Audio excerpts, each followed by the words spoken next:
إلا الله لا إله إلا الله لا إله إلا الله محمد رسول الله. الحمد لله رب العالمين نحمده تعالى ونستعينه ونستغفره ونعوذ بالله من شرور أنفسنا ومن سيئات أعمالنا من يهده الله فهو المهتد ومن يضلل فلن تجد له وليا مرشدا. أشهد أن لا إله إلا الله وحده لا شريك له وأشهد أن محمدا عبده ورسوله ثم أما بعد. Të gjitha falenderimet, lavdrimet, adhurimet i takojnë Allahut të mëdhnuar. Atë falenderojmë dhe vetëm prej Tij ndihmë dhe falje kërkojmë. Dëshmoj se nuk meriton të adhurohet me të drejtë askush pas Allahut, i cili është një dhe i vetëm, dhe dëshmoj se Muhamedi sallallahu alaihi wasallam është rob dhe i dërguar i Tij.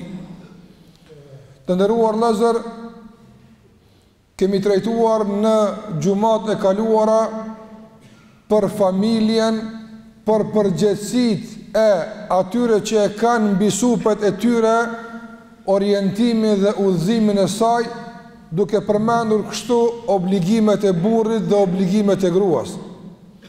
Sot do të flas për një obligim të përbashkët që e kanë këta dy përballë familjes, përballë fëmijëve të tyre, dhe gjithashtu mbi të gjitha përballë Allahut të mënduar për begatitë që ua ka dhënë. Padyshim se obligimi i përbashkët i dy bashkëshortëve është edukimi i drejtë i fëmijëve të tyre. Ky edukim i cili, sikurse e kemi përmendur, garanton individ të shëndetshëm, jo në kuptimin fizik vetëm, por shëndetshëm në kuptimet e tyre, të shëndetshëm në mendimet e tyre, të shëndetshëm në besimin e tyre, kështu me radhë. Dhe sa më të shëndetshëm janë fëmijët tanë në këtë drejtim, aq më e shëndetshme do të jetë edhe shoqëria në të ardhmen. Prandaj kjo temë është temë e madhe, por do të munduam sot t'i përmendi disa nga bazat e rëndësishme mbi të cilat ndërtohet edukimi i mirëfillt i fëmijëve. Kur them për edukimin, këtu të gjithë bëjmë pjesë, pavarësisht ata të cilët kanë fëmijë apo ata që nuk kanë fëmijë, ata që janë të martuar apo nuk janë të martuar, nga se dhe ata që nuk janë për momentin me këtë obligim të ballafaquar duhen të jenë të përgatitur që mbi këto baza ata vetë të edukohen, që të kenë mundësi nesër dikujt t'i japin edukatë. Nga se sikur se thot një proverb arabe, njeriu nuk ka mundësi me e dhënë atë që nuk e posedon. Ai që s'ka diçka nuk mund të jap. Pra ne duhet të pajisemi vetë me edukat që të kemi mundësi nesër t'u japim të tjerëve, në veçanti fëmijëve tanë. Mbi çfarë baze e ndërton te Muhamedi sallallahu alaihi wasallam edukatën e fëmijëve dhe si i mëson të ashabët e tij të edukojnë gjeneratat e ardhshme. Fillimisht të nderuar vëllezër, Muhamedi sallallahu alaihi wasallam i edukon të fëmijët dhe i mëson të shokët e tij dhe neve që t'u mbjellim thellë në zemrat e tyre besimin e pastër. Nga se nga besimi i pastër pastaj vije edhe edukata e pastër. Një ditë Muhamedi sallallahu alaihi wasallam ishte duke ndajur me Ibn Abbasin. Ibn Abbas ishte një i vogël, një djalë shumë i ri, nuk të i kalon të mosha ati 10 vjeqare në atë kohë kur ai patë rastin me ndajt me Muhammedin sallallahu alaihi wasallam. Edhe pse ishte i vogël në trup dhe në mosh, por i dërguari sallallahu alaihi wasallam e edukonte me mësime të mëdha, sikur të ishte njëri i pjekur. Andaj i tha: "Ihfadhillaha yahfazka, ihfadhillaha tajidhu tujahak." Ruaja Allahun, Allahu të ruan ty. Andaj mësohu se për të pas kredit nesër tek Allahu që ta lutësh, ruaja Allahun kur je në mirëqenie, ruaja Allahun kur je lirë, të ruan Allahu pastar kur je në vështirësi. Dhe gjithashtu nga mësimet që ja dha ishte të jetë i mbështetur në Allahun dhe të jetë i pajtuar me caktimin e Allahut, duke qenë i bindur se atë që Allahu ja ka caktuar nuk ka mundësi askush t'ja largon, dhe atë që Allahu ja ka larguar nuk ka mundësi askush ta godet me te. E mësimet të tjera që kanë të bëjnë me besimin që i nguliste i dërguari sallallahu alaihi wasallam në zemrat e fëmijëve të asaj kohe. Prandaj është obligimi prindërve ta njohin besimin e drejtë, të njohin parimet e këtij besimi, mbi çka ndërtohet, dhe rrjedhimisht nga kjo njohje pastaj ta derdhin këtë besim në zemrat e fëmijëve të tyre. Mos t'i mësojnë fëmijët e tyre me bestytni të ndryshme, çfarë do qofsh ato, duke i bindur se ndoshta ndonjë sy i ruan, apo ndonjë potkan i ruan, apo çka do qoftë, por t'i mësojnë besim të pastër, larg bestytnive, se vetëm Allahu i ruan dhe ata mund ta ruajnë vetën e tyre në qoftë se ruajnë Zotin e tyre.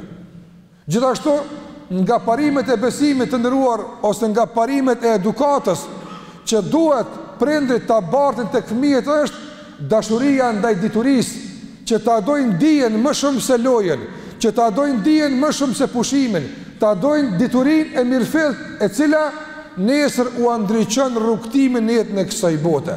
Ndoshta prindrit mund mos të jenë të ditur sa duhet, mund të jenë ndoshta edhe larg nivelive të caktuara akademike, por dashurinë për diturinë duhet t'u ambjellin fëmijëve, ta dojnë dijen, t'i mësojnë se si duhet ata të mësojnë, si duhet ta kalojnë dijen.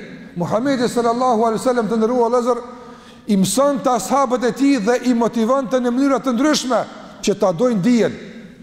E që fatkeqësisht sot dashuria për dijen ka filluar të zbehet në masë të madhe.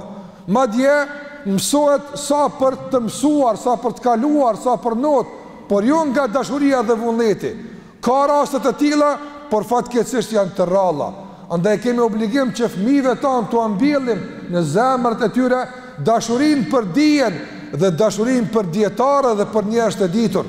Më tepër se që ta kenë dashurinë ndaj të tjerëve që nuk janë bartës të dijes.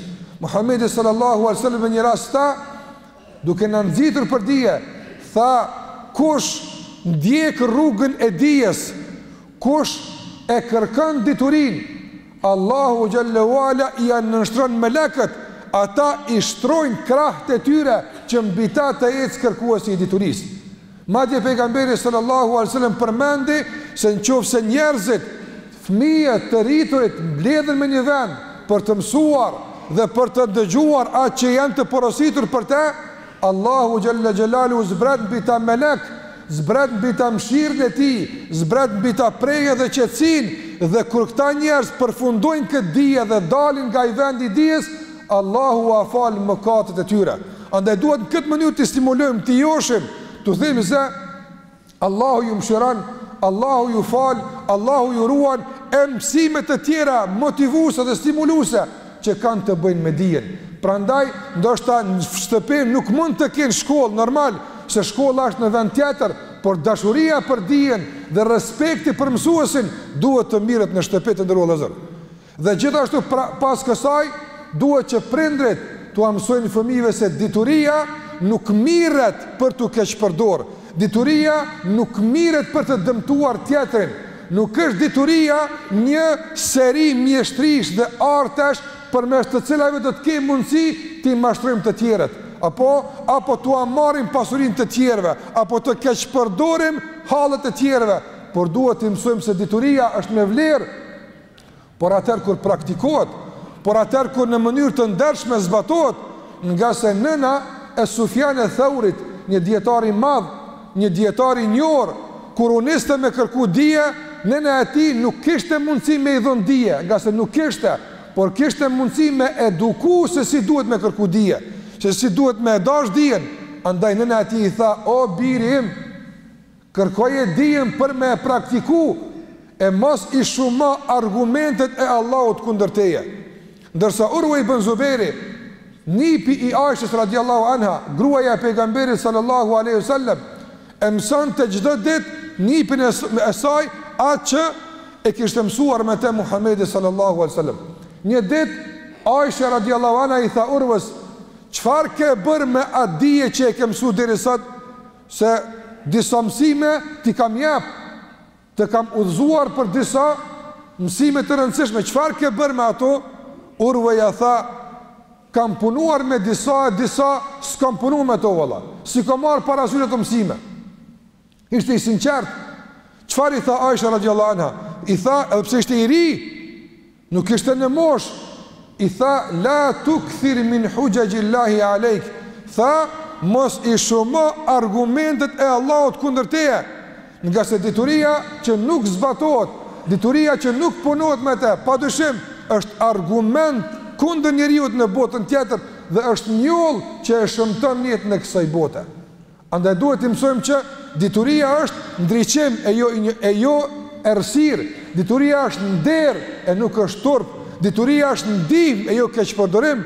Andaj dituri për të punuar me te, dituri për të zbëtuar, dituri për të ndihmuar të tjerëve.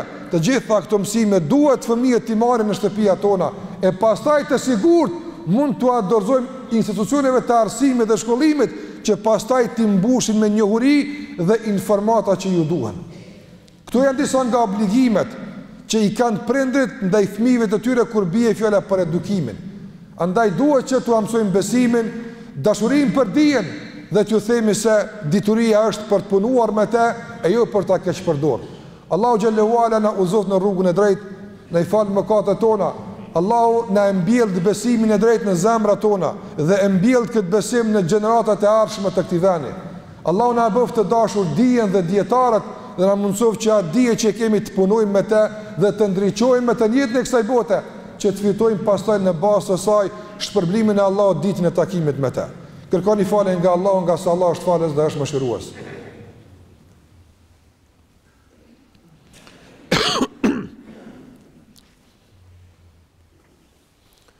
Alhamdulillahi Rabbil Alamin, wa afdalu s-salati wa atammu t-taslima ala khayri khalqillahi ajma'in, nabiyina Muhammedin wa ala alihi wa ashabihi, wa man tabi'ahum bi ihsan ila yawmiddin. Bazë tjetër e edukimit të ndërruar vëllezër që mund ta përmendim në këtë hutbë të kësaj dite të bekuar është që fëmijëve t'u japim vlerat e moralit. Krahas dijes dhe shkollimit dhe arsimimit duhet t'u jipen vlerat e moralit. Për çfarë vlera po flasim? Duhet që fëmijëve t'u mësojmë turpin. Duhet që fëmijëve t'u mësojmë bujarinë. Duhet që fëmijëve t'u mësojmë guximin dhe trimrin. Duhet që fëmijëve t'u mësojmë drejtsinë, sinqeritetin. Duhet që fëmijëve t'u mësojmë sabrin, si të jenë të durueshëm e kështu me radhë. Vlerat morale të rëndësishme duhet t'i marrin në shtëpi. Duhet në shtëpi fëmija të mësohet se gënjeshtra është e keqe. Duhet që fëmija në shtëpi të mësohet se dyftërsia është e shëmtuar, është e keqe. Nuk është mirë me qenë dyftërsh, me qenë hipokrit, munafik, të edukohet që nga vëzhdia. Të ndërrua vëllezër, nëna Abdul Kader el Gjejlanit, një dietar i madh, e nisi djalin e saj për dije, e porositi, e udhëzoi, e pajisi me mjetet e duhura dhe e nisi për dije larg duhet të shkonte për dije. Kur e përculli te dera e shtëpisë, e përlotur, e mërzitur, por e qëndrueshme, dhe i tha birit të saj: birim, nuk e ke nënën kudo që do të shkosh. Je i vogël, por mbaje mend porosinë e nënës.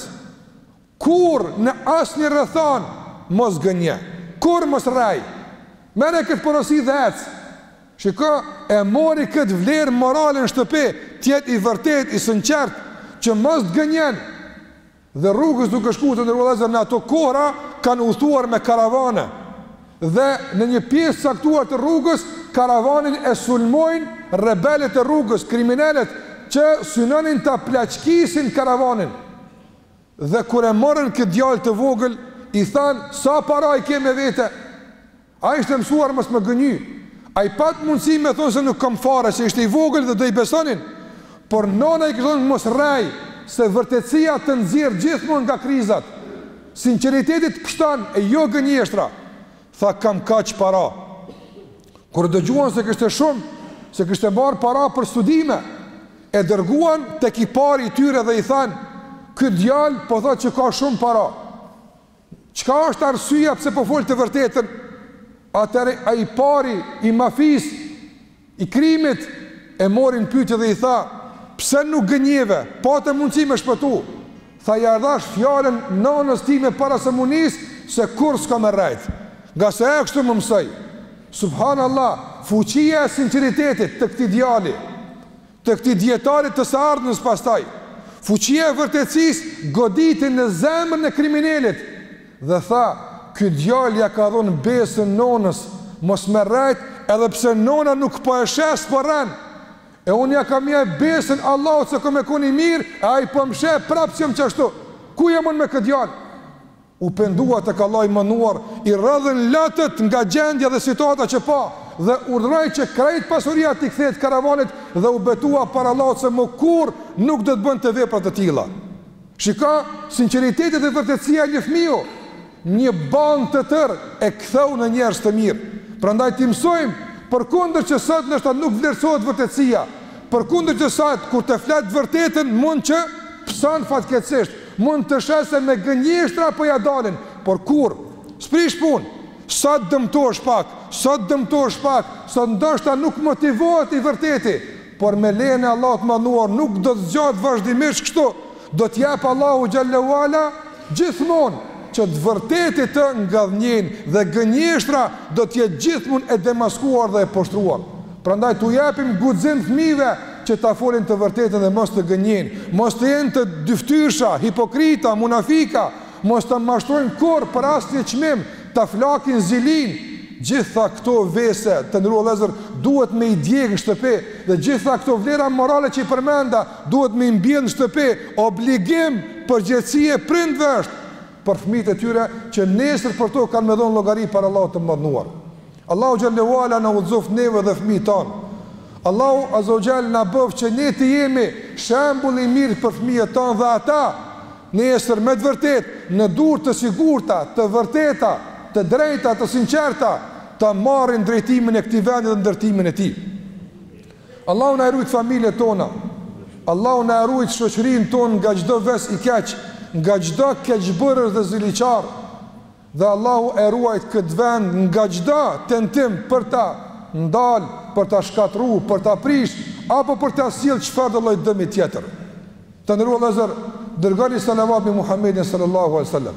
Është porosi që Zoti na ka porositur në Kur'an duke thënë: Inna Allaha wa malaikatahu yusalluna ala nabi ya ayyuhalladhina amanu sallu alayhi wa sallimu taslima. Allahumma salli ala Muhammadin wa ala ali Muhammad kama sallaita ala Ibrahima wa ala ali Ibrahima innaka fil alamin Hamidun Majid.